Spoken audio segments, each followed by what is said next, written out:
WillNisley.com. Will Nisley.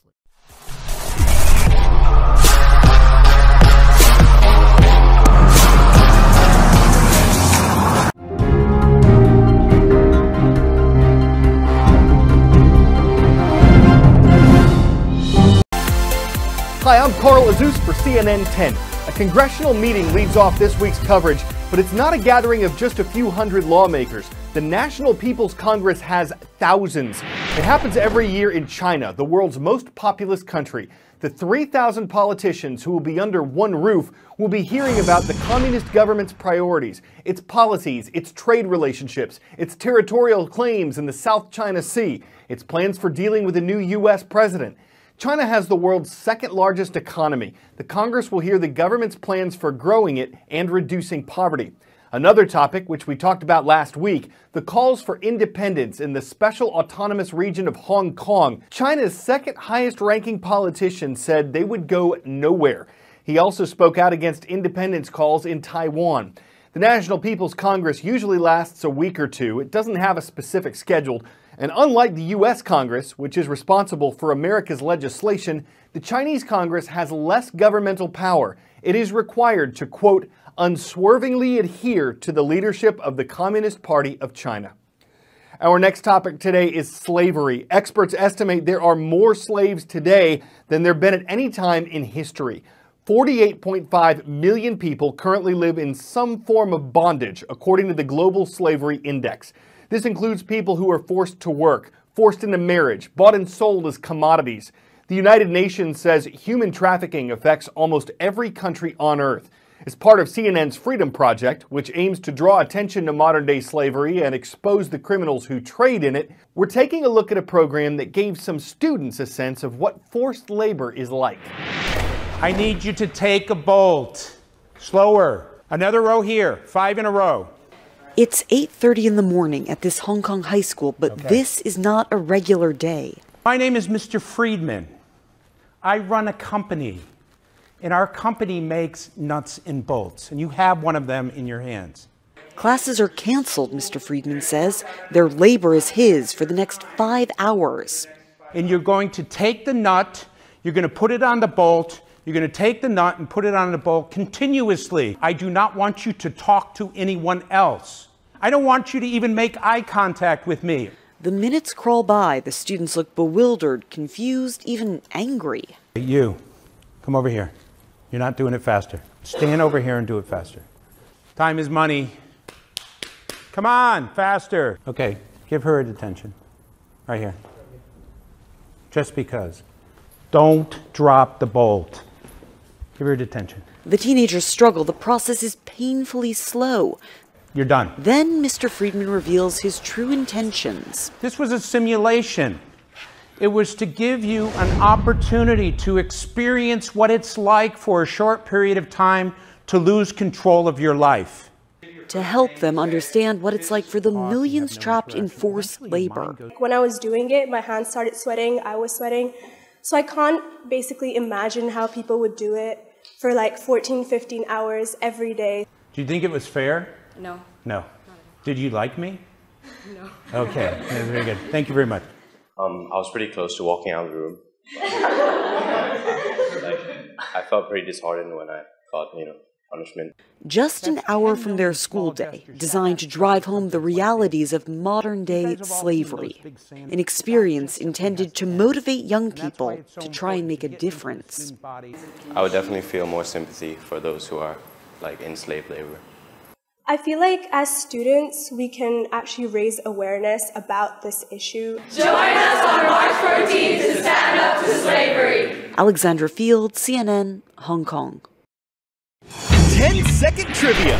Which of these includes more than 1.8 billion people? McDonald's daily customers, population of China, Facebook's monthly users, or population of India?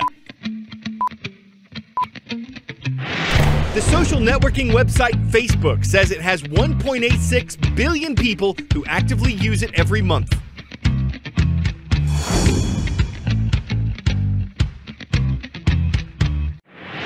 And what's amazing is what internet experts can learn by people's activity on social media. It's been said that anyone who wants true privacy should avoid the internet. Whether it's connected systems in your home that don't just answer questions or do your shopping, but hear everything you say or know when you get back from work, or the political leanings of people you follow online. Everything that interests us has the potential to be tracked.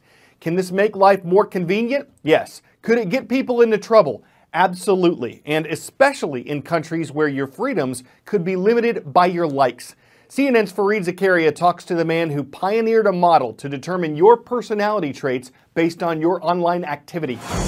Taking just 68 of your Facebook likes, Dr. Mikhail Kozinski's model can accurately predict your skin color, sexuality, whether you are a Democrat or Republican, using a certain number of things that we all do on the internet. What songs we buy, what Amazon books or products we look at. You can predict things that are much deeper and don't seem necessarily associated, right? Explain some of that. If you looked at my Facebook profile or my Twitter profile, you would probably not have much trouble figuring out what my political views are or what my personality is. Now, computer can do the same thing, basically by analyzing large amounts of data from your Twitter profile, your email, your playlists, your Facebook profile, and so on. It can create a very accurate and intimate psychodemographic profile of you and other people. And now, this information can obviously be used in marketing, and specifically in political marketing. If I have a detailed knowledge of psychodemographic profiles of a large number of people, I can use this information to craft individual messages and speak individually to each of those people and try to make this message as convincing and relevant to them as possible. But also, computer can use information that perhaps for humans would not be very informative, right? So if you see me following Obama or Bernie Sanders on Twitter, it's not a complicated task to figure out what my political views would be. But now if you see that I listen to Lady Gaga or Simon and Garfunkel, that's a piece of information that humans would struggle to interpret simply because both Republicans and Democrats listen to Lady Gaga.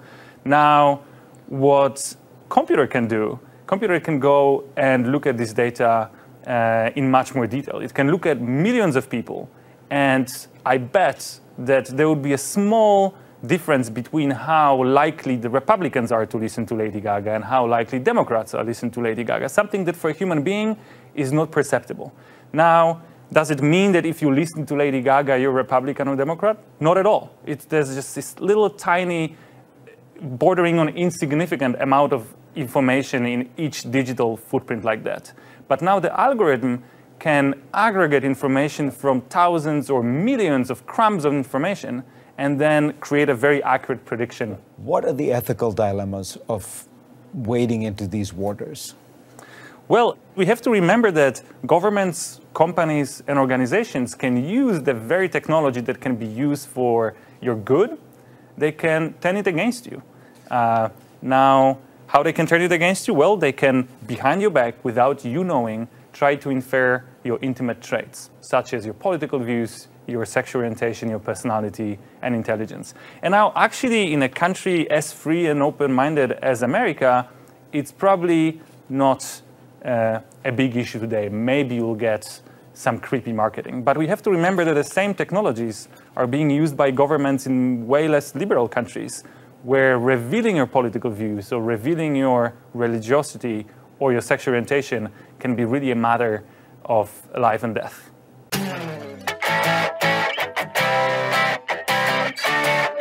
We showed you a backyard luge earlier this winter, but with the official beginning of spring exactly 2 weeks away, this is more of a three-season thing. A Navy pilot built it for his 3-year-old son. The father was deployed when the boy was born, so he did this as a way to spend more time with his family. Cost him about $1,300 for tools and materials, mostly PVC pipe and 2x4s, and it took him 3 months to build. Guess it's symbolic of a dad's help through all the ups and downs and twists and turns and the roller coaster of life. We give the man 6 flags for the effort. It's a great way to turn a backyard into a magic kingdom. You can easily see their point of the universally amusing project. Who dolly wouldn't want a great adventure just outside their doorstep? I'm Carl Azuz. We'll get things back on track tomorrow.